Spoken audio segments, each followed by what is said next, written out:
ونعوذ بالله من شرور أنفسنا ومن سيئات أعمالنا من يهده الله فلا مضل له ومن يضلله فلا هادي له وأشهد أن لا إله إلا الله وأشهد أن سيدنا ومولانا محمدا عبده ورسوله وصلى الله تعالى على النبي الأمي وعلى آله وأصحابه وبارك وسلم تسليما كثيرا كثيرا أما بعد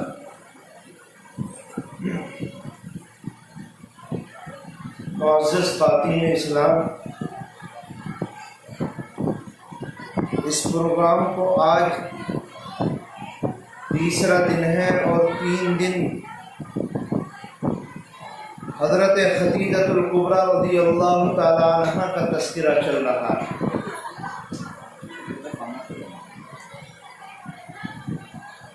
آواز نہ کریں، اگر اندر جگہ نہیں ہے تو برابر والے مکانوں میں چلی جائیں، وہاں بھی انتظامات کیے گئے ہیں۔ اوپر والے مکان میں بھی انتظام ہے، آس پڑوس کے کئی مکانوں میں انتظامات ہیں، اور سب جگہ پنکھوں کا، ہوا کا انتظام۔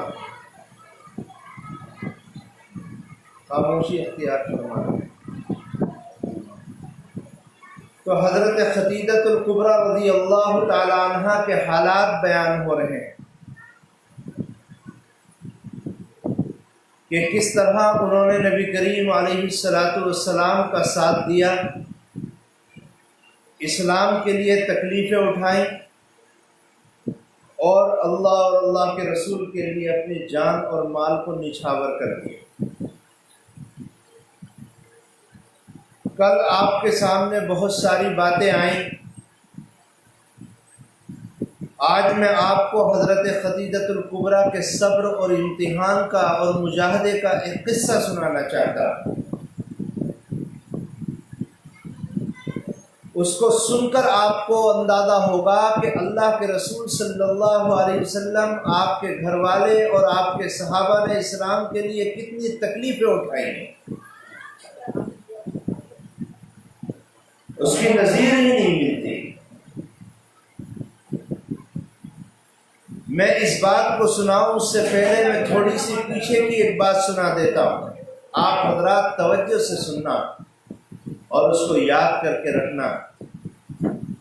اللہ کے رسول صلی اللہ علیہ وسلم جب مدینہ مکہ مکرمہ میں نبی بنا دیے گئے تو 3 سال ایسے گزرے کہ آپ کو یہ کہا گیا کہ آپ کھلم کھلا اسلام کی تبلیغ نہ کریں۔ آپ کے جو قریبی لوگ ہیں، بیوی ہے، دوست ہیں، آپ کی اولاد ہے، بس ان کو ایمان کی دعوت دیں۔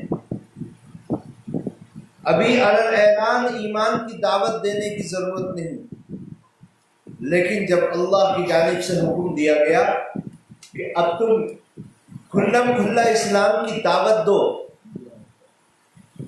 تو اللہ کے رسول صلی اللہ علیہ وسلم صفا پہاڑی پر چڑھ گئے۔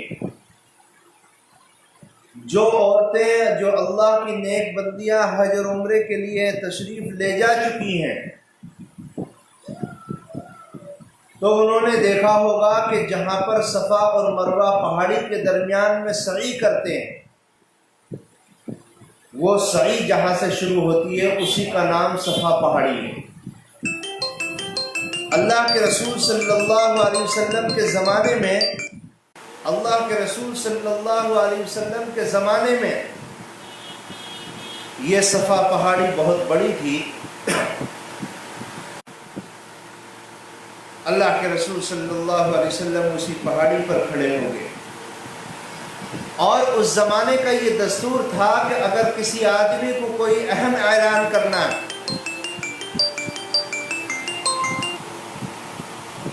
ہے تو وہ کسی اونچی جگہ کھڑے ہو کر کے قبیلوں اور خاندانوں کے نام لے کر کے لوگوں کو جمع کرتا ہے۔ چنانچہ نبی کریم علیہ السلام صفا پہاڑی پر تشریف لے گئے اور آپ نے وہاں کھڑے ہو کر کے لوگوں کو آواز لگائی، کہ فلاں خاندان والے تشریف لائیں، فلاں خاندان والے آئیں، اللہ کے رسول صلی اللہ علیہ وسلم کی اس آواز لگانے کی وجہ سے سارے خاندان کے لوگ جمع ہو گئے، اور جمع ہونے کے بعد میں نبی کریم علیہ السلام نے ان سے فرمایا کہ یہ بات بتاؤ کہ تم میرے بارے میں کیسا خیال کرتے ہو؟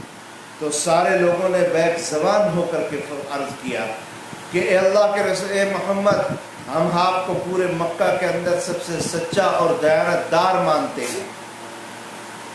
تو اللہ کے رسول صلی اللہ علیہ وسلم نے فرمایا کہ اگر یہ بتاؤ کہ میں تم سے یہ کہوں کہ اس پہاڑی کے پیچھے ایک لشکر کھڑا ہوا ہے اور چند ہی لمحوں میں تمہارے اوپر وہ حملہ کر دے گا، تو کیا تم میری بات کو مانو گے یا جھٹلاؤ گے؟ تو اس وقت سب لوگوں نے بیک زبان کہا تھا کہ ہم اس بات کو مانیں گے۔ تو اللہ کے رسول صلی اللہ علیہ وسلم نے فرمایا کہ میں تم کو پھر خبردار کرتا ہوں ایک قیامت کے دن سے، جس میں نیک لوگوں کو جنت ملے گی اور برے لوگوں کو جہنم نصیب ہوگی۔ آپ لوگ بتوں کی عبادتوں کو چھوڑ دو اور ایک خدا کی عبادت کرنے لگو۔ یہ کہنا تھا کہ اس مجمع میں سے سب سے پہلے جو اللہ کے رسول کی مخالفت میں آواز بلند ہوئی وہ آپ کے سگے چچا ابو لہب کی آواز تھی، اور اس کمبخت نے ایک پتھر اٹھایا اور پتھر اٹھا کر کے اللہ کے رسول کی طرف پھینکا اور کہنے لگا تو ہلاک ہوئے محمد، کیا تو ہمارے خداؤں سے ہمیں الگ کرنے کی کوشش کر رہا ہے؟ قرآن کریم نے اس کا جواب دیا کہ اے ابو لہب تیرے ہاتھ ٹوٹ جائے، چنانچہ اس کو بد دعا دی گئی اور وہ اسی طرح مرا۔ میں اس واقعے کو سنا کر کے یہ بات بتانا چاہتا ہوں کہ آپ کو اس سے اندازہ ہوگا کہ اللہ کے رسول نے جب اسلام اور ایمان کی دعوت دینا لوگوں کو شروع کی، اس وقت اسلام اور مسلمانوں کے خلاف کیسے حالات پیش آ گئے۔ اللہ کے رسول صلی اللہ علیہ وسلم پر ایمان لانے والوں میں حضرت خدیجۃ الکبریٰ، حضرت ابو بکر صدیق، حضرت عمار ابن یاسر، حضرت صہیب رومی، اور اسی طرح حضرت علی، حضرت عثمان، اور اس تھوڑے دن کے بعد میں حضرت عمر خطاب رضی اللہ تعالیٰ عنہ، 40 یا 50 لوگوں کی تعداد مکہ مکرمہ میں مسلمان ہوئی ہے، اور بعض علماء کی رائے یہ ہے کہ 90 لوگوں کی تعداد مسلمان ہوئی ہے۔ لیکن حالات یہ تھے کہ اللہ کے رسول کا پورا خاندان آپ کے خلاف، محلے والے آپ کے خلاف، پورا شہر آپ کے خلاف، اللہ کے رسول صلی اللہ علیہ وسلم کے خلاف ہر وقت محاذ بنا ہوا تھا۔ لیکن اللہ کے رسول صلی اللہ علیہ وسلم کے چچا ابو طالب جو کافر تھے لیکن اللہ کے رسول کی حمایت میں کھڑے ہوئے تھے، حضرت خدیجۃ الکبریٰ آپ کی حمایت میں کھڑی ہوئی تھی، اس حمایت کا فائدہ یہ ہوا کہ اللہ کے رسول کو قتل کرنے کی تمام سازشیں بیکار اور نیست و نابود ہو کر رہ گئی۔ میری بات سنو، اب آپ اسی طرح سنیے، اسی طرح 7 سال کا عرصہ گزر گیا، اللہ کے رسول کو نبی بنے 7 سال گزر گئے۔ پھر اس کے بعد میں دیکھا کہ کچھ تھوڑے تھوڑے لوگ مسلمان ہو رہے ہیں، تو مکہ اور مکہ کے آس پاس کے قبائل کے لوگ اور ان کے سرداران جمع ہوئے اور جمع ہو کر کے آپس میں مشورہ کیا کہ اگر اسی طرح کام چلتا رہا تو مکہ سارا کا سارا مسلمان ہو جائے گا، ہمیں کسی طرح محمد کو روکنا ہوگا۔ چنانچہ وہ جمع ہو کر کے نبی کریم علیہ السلام کے چچا ابو طالب کے پاس گئے، اور جانے کے بعد میں یہ کہا کہ اپنے بھتیجے محمد کو بلاؤ۔ اللہ کے رسول کو بلایا گیا، اللہ کے رسول سے ان کافروں نے بات کی اور 3 ڈیمانڈیں رکھی، اور یہ کہا اے محمد اگر تجھے عرب کا سب سے مالدار آدمی بننا ہے تو ہم لوگ تیرے لیے اپنی دولت کو جمع کر دیں اور جمع کرنے کے بعد تیرے پیروں میں رکھ دیں، لیکن تو خدا کے لیے اپنے اس دعوے سے باز آتا اور ہمارے بتوں کو برا کہنا چھوڑ دے، اور اگر تجھے کسی حسین ترین لڑکی سے شادی کرنی ہے تو ہم عرب کی حسین ترین لڑکیاں تیرے پیروں میں نچھاور کر کے رکھ دیں گے، لیکن تو ہمارے بتوں کو برا کہنا چھوڑ دے۔ اور تیسری بات انہوں نے یہ کہی کہ اگر تجھے بادشاہت اور نوابی چاہیے تو ہم تجھے اپنا بادشاہ بنانے کے لیے تیار ہیں، لیکن تو اسلام اور ایمان کی دعوت و تبلیغ کو چھوڑ دے۔ اللہ کے رسول صلی اللہ علیہ وسلم نے جواب دیا، میں یہ دعوت اپنی طرف سے نہیں دے رہا ہوں، رب کائنات نے مجھے نبی اور رسول بنا کر کے بھیجا، اس لیے میں اپنے کام سے پیچھے نہیں ہٹوں گا۔ اللہ کے رسول صلی اللہ علیہ وسلم بات کہہ کر کے چلے گئے، لیکن ان لوگوں نے پھر سے میٹنگ کی، اور میٹنگ کرنے کے بعد میں وہ لوگ ابو طالب، اللہ کے رسول کے چچا ابو طالب کے پاس آئے، اور آنے کے بعد میں کہا اے ابو طالب، اگر تو ہمارے لڑکے، تو اپنے بھتیجے کو یا تو ہمارے حوالے کر دے، ہم اسے قتل کریں گے، یا تم اپنے بھتیجے کو خود قتل کر دو۔ یہ دیکھیے یہاں سے آپ کو تاریخ کے عجیب موڑ نظر آئیں گے۔ ان لوگوں نے اللہ کے رسول صلی اللہ علیہ وسلم کے چچا ابو طالب سے کہا اے ابو طالب، تو اپنے بھتیجے کو ہمارے حوالے کر دے تاکہ ہم اس کو قتل کر دیں، یا تم لوگ تمہارے خاندان والے خود بخود مل کر اس کو قتل کر دو۔ اگر تم دونوں کاموں میں سے کوئی کام نہیں کرو گے تو پھر ہم تمہارا مقاطعہ کریں گے، حقہ پانی بند کر دیں گے۔ لیکن ابو طالب نے کہا نہ تو میں اپنے بھتیجے کو تمہارے حوالے کروں گا کہ تم اس کو قتل کرو، اور نہ اپنے بھتیجے کو ہم قتل کریں گے جس کی وجہ سے تمہیں کوئی کامیابی ملے۔ چنانچہ یہ معاہدہ طے ہو، جب کوئی نہیں مانا تو اس کے بعد میں معاہدہ لکھا گیا، اور معاہدہ ایک کاغذ پر لکھا گیا، اور یہ لکھا گیا کہ قبیلہ بنو ہاشم اور قبیلہ بنو عبد المطلب کے ساتھ آج کے بعد میں کوئی بھی اخلاقیات اور رشتہ داری کا معاملہ نہیں نبھائے گا، کوئی ان سے ملنے کے لیے نہیں جائے گا، اور وہ کسی سے نہیں ملیں گے، ان کو کوئی چیز فروخت نہیں کی جائے گی، اور وہ کسی سے کوئی چیز فروخت نہیں کر سکتے، اور ان کے ساتھ شادی بیاہ سب بند۔ چنانچہ دو قبیلوں کے ساتھ یہ معاملہ ہوا، اور سارے 7-8 قبیلے کے لوگوں نے اس کاغذ پر دستخط کرنے کے بعد میں اور معاہدہ طے کرنے کے بعد میں بیت اللہ کے اندر اس کی دیوار سے اس معاہدے کو لٹکا دیا۔ میری ماں و بہنوں، چنانچہ مکہ میں یہ اللہ کے رسول کے خاندان کے دونوں حصے شعبہ بنو ہاشم اور بنو عبد المطلب رہا کرتے تھے۔ لوگوں نے ان سے بات کرنا بند کر دی۔ اگر کسی دکان پر یہ لوگ سامان خریدنے کے لیے جاتے تو وہ سامان دینے سے انکار کر دیتے۔ اگر یہ لوگ کسی سے ملتے، اگر ان سے کوئی ملتا تو سارا مکہ اس ملنے والے کی پٹائی کر دیتا۔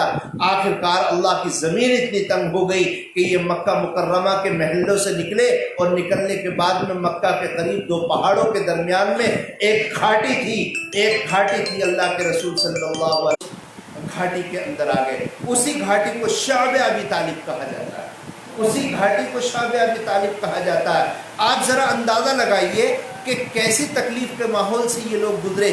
3 سال اللہ کے رسول کی بیوی ابو طالب اور ان کے خاندان کے لوگ اس گھاٹی کے اندر رہے ہیں، اور اس حال میں رہے ہیں کہ مرے ہوئے جانوروں کے چمڑے کھانے کی نوبت آ گئی، درختوں کی چھالیں اور درخت کے پتے کھانے کی نوبت آ گئی، لیکن یہ لوگ اپنے مشن سے پیچھے نہیں ہٹے۔ حال یہ تھا کہ مکہ حج کے زمانے میں مکہ مکرمہ میں جو باہر کے قبائل اور باہر کے قافلے آتے تھے اور وہ آنے کے بعد میں خرچ کیا کرتے تھے، وہ آنے کے بعد میں اپنے سامان تجارت کو بیچا کرتے تھے، ان سے بھی کہہ دیا گیا تھا کہ ان لوگوں کو کوئی سامان نہ بیچنا ہے نہ ان سے خریدنا ہے۔ پانی کو یہ لوگ ترس گئے، لیکن اس کو یہ بات پسند نہیں تھی۔ چنانچہ ایک واقعہ پیش آیا، اور وہ واقعہ یہ ہے کہ حضرت خدیجہ الکبریٰ رضی اللہ تعالیٰ عنہ کے بھائی بھتیجے حضرت حکیم ابن حزام رضی اللہ تعالیٰ عنہ ایک مرتبہ کچھ اپنی پھوپھی کے لیے چھپا کر کے شعبہ ابی طالب میں لے گئے اور اپنی پھوپھی کو دے دیا، لیکن اللہ کا کرنا دیکھو کہ حضرت حکیم ابن حزام کو لوگوں نے دیکھ لیا اور پکڑ کر کے بہت مارا کہ تو نے ان کو کیوں کھلایا۔ اس زمانے میں ایک آدمی تھا جس کا نام ہشام عامری تھا، اس نے ان کو بچایا، اور بچانے کے بعد میں لوگوں کو لعنت اور ملامت کی کہ تمہیں شرم نہیں آتی، تم پیٹ بھر کر کے کھانا کھاتے ہو اور اپنے مکانوں میں آرام سے آرام کرتے ہو، یہ تمہارے خاندان کے لوگ ہیں، تم نے ان کا کھانا پانی اور حقہ پانی بند کر رکھا ہے، تمہیں شرم آنی چاہیے اور تمہیں ایسا معاملہ نہیں کرنا چاہیے۔ زہیر نام کے ایک آدمی کو انہوں نے پکڑ کر یہ باتیں کی۔ زہیر بولے میں تمہارے ساتھ ہوں، آؤ اس معاہدے کی مخالفت کرتے ہیں۔ چنانچہ یہ دونوں کے دونوں گئے اور مختلف سرداروں سے ملے اور سب کو ذہنی طور پر تیار کیا کہ یہ ہمارے خاندان کے لوگ ہیں، ان کو تکلیف نہیں دینا چاہیے۔ اسی زمانے میں ایک بات پیش آئی، اللہ کے رسول صلی اللہ علیہ وسلم نے اپنے چچا ابو طالب سے کہا کہ چچا، جو معاہدہ 3 سال پہلے لکھ کر کے بیت اللہ کی دیوار سے لٹکایا گیا تھا، ہمارے خلاف لکھا گیا اور لٹکایا گیا تھا، اس کو سارے کو معاہدے کو کیڑا کھا گیا، صرف اللہ کا نام جہاں لکھا ہوا ہے وہ باقی ہے۔ صرف اللہ کا نام جہاں لکھا ہوا ہے وہ باقی ہے، باقی سارا کا سارا معاہدہ کیڑوں نے کھا لیا۔ اللہ کے رسول نے فرمایا کہ یہ سچی بات ہے۔ ابو طالب فوراً مکہ مکرمہ تشریف لے گئے اور قبیلہ قریش کے بڑے بڑے سرداروں کو جمع کیا، اور جمع کرنے کے بعد میں انہوں نے کہا کہ دیکھو میرا بھتیجا یہ کہتا ہے کہ جس معاہدے کو لکھ کر کے تم نے کعبے کی دیوار سے لٹکایا تھا وہ معاہدہ کیڑا کھا چکا ہے، اللہ کا نام باقی ہے۔ اگر میرے بھتیجے کی بات غلط ہے تو میں اپنے بھتیجے کو تمہارے حوالے کر دوں گا اور تم قتل کر دینا، اور اگر میرے بھتیجے کی بات صحیح ہے تو اس صلح نامے کو اور اس معاہدے کو ختم کر دینا۔ چنانچہ ان تمام لوگوں نے مل کر جب بیت اللہ کے دروازے کو کھولا اور اندر گئے اور جا کر کے دیکھا تو اللہ کے رسول کی بات بالکل سچی تھی، سارے معاہدے کو اور کاغذ کو کیڑا کھا چکا تھا، جہاں رب کائنات کا نام تھا وہ باقی تھا۔ چنانچہ اللہ کے رسول اور تمام کو چھوڑ دیا گیا۔ میری ماں و بہنوں، حضرت خدیجۃ الکبریٰ کی کہانی سننے کے لائق ہے۔ یہ عورت جس نے کبھی زندگی میں تکلیفیں نہیں اٹھائیں، آپ کو احساس ہوگا کہ یہ مکہ مکرمہ کے سب سے امیر ترین باپ کی اولاد تھی، اور اس کے بعد میں پہلا شوہر اور دوسرا شوہر بھی امیر ترین تھا، اور ان تینوں کے مرنے کے بعد میں حضرت خدیجۃ الکبریٰ کے پاس 3 لوگوں کا مال آ گیا، جس کی وجہ سے مکہ مکرمہ کی سب سے مالدار عورت ہوئی۔ جس عورت نے، جس انسان نے مرنے کے بعد کبھی تکلیفیں نہ اٹھائی ہوں، جس مرد نے، جس انسان نے کسی طرح کی مصیبتیں نہ جھیلی ہوں، اگر اس کو 3 سال کے لیے پہاڑوں کے درمیان قید کر دیا جائے اور اس کو پانی نصیب نہ ہو، غلہ نصیب نہ ہو، بتائیے وہ کتنی تکلیف اور صبر آزما حالات سے گزرتا ہوگا۔ لیکن حضرت خدیجۃ الکبریٰ رضی اللہ تعالیٰ عنہ نے اپنے شوہر نبی کریم علیہ الصلوۃ والسلام کی خاطر، اسلام اور دین کی خاطر، اللہ تعالیٰ کی خاطر یہ ساری تکلیفیں برداشت کی۔ لیکن بہرحال جس کے حالات اس طرح ہو اور جس نے کبھی تکلیفیں نہ اٹھائی ہوں، اس کے بدن پر اس کے بہت برے اثرات پڑتے ہیں۔ اس اثرات کا انجام یہ ہوا کہ حضرت خدیجۃ الکبریٰ بہت کمزور ہو گئی، مختلف بیماریوں میں گھل گئی، اور جب وہاں سے نکل کر آئیں تو تھوڑے ہی دن کے بعد میں اللہ کو پیاری ہو گئی اور انتقال ہو گئی۔ حضرت خدیجۃ الکبریٰ رضی اللہ تعالیٰ عنہ کا انتقال نبی کریم علیہ السلام کے نبی بننے کے 10 سال کے بعد انتقال ہوا۔ اللہ کے رسول کے نبی بننے کے 10 سال کے بعد انتقال ہوا۔ اس زمانے میں جب حضرت خدیجۃ الکبریٰ کا انتقال ہوا، اس زمانے میں شریعت اسلامیہ کے اندر نماز جنازہ کا حکم نہیں ہوا تھا، اس لیے حضرت عائشہ کو غسل دیا گیا، کفن دیا گیا، اور نماز جنازہ پڑھے بغیر مکہ کے اندر ایک جہون پہاڑی کے نیچے ان کو دفن کیا گیا، اور اس جگہ کو جنت المعلیٰ کہا جاتا ہے۔ آج بھی حضرت خدیجۃ الکبریٰ رضی اللہ تعالیٰ عنہ کی کنہا کی قبر وہاں۔ میری ماں و بہنوں، اللہ کے رسول صلی اللہ علیہ وسلم، آپ اندازہ لگائیے کہ حضرت خدیجۃ الکبریٰ آپ کے لیے کتنی بڑی سہارا تھی، آپ کے چچا ابو طالب کتنے بڑے سہارا تھے۔ لوگ اللہ کے رسول کے ساتھ بدتمیزی کرتے تھے، لیکن ابو طالب کا دبدبہ اتنا تھا کہ آپ کے گریبان پر کوئی ہاتھ ڈالنے کی جرأت نہیں کرتا تھا۔ اگر کوئی اللہ کے رسول کو پریشان کرتا تو حضرت خدیجۃ الکبریٰ رضی اللہ تعالیٰ عنہ ان کو سمجھاتی اور دلاسا دیا کرتی تھی۔ تو اللہ کے رسول کے لیے آپ کی بیوی اور آپ کے چچا ابو طالب ایک ستون اور پلر کی طرح تھے جو آپ کو کھڑا کیے ہوئے تھے۔ لیکن اللہ کا کرنا دیکھو کہ شعب ابی طالب سے نکلنے کے بعد میں، جیسا کہ میں نے ابھی عرض کیا، حضرت خدیجۃ الکبریٰ کا انتقال ہو گیا، اور تھوڑے ہی دن گزرے تھے کہ ابو طالب کا انتقال ہو گیا۔ آپ کے 2 سپورٹر اور 2 مدد کرنے والے وہ تو اللہ کو پیارے ہو گئے۔ اس کے بعد میں جو تاریخ نے کروٹ لی ہے، اللہ کے رسول کو تکلیف دی جاتی، اللہ کے رسول کسی گلی سے نکل جاتے کوڑا ڈال دیا جاتا، اللہ کے رسول نکلتے پتھر مارے جاتے، اللہ کے رسول پر راستے میں کبھی کانٹے ڈال دیے جاتے، حتیٰ کہ اللہ کے رسول ایک مرتبہ بیت اللہ کے سامنے نماز پڑھ رہے تھے تو ابو جہل، عتبہ اور لبید، ان نالائق لوگوں نے اونٹ کی اوجڑی اللہ کے رسول کی کمر مبارک پر رکھ دی۔ یہ سارے واقعات حضرت خدیجۃ الکبریٰ کی وفات کے بعد اور حضرت ابو طالب کی وفات کے بعد کے واقعات ہیں۔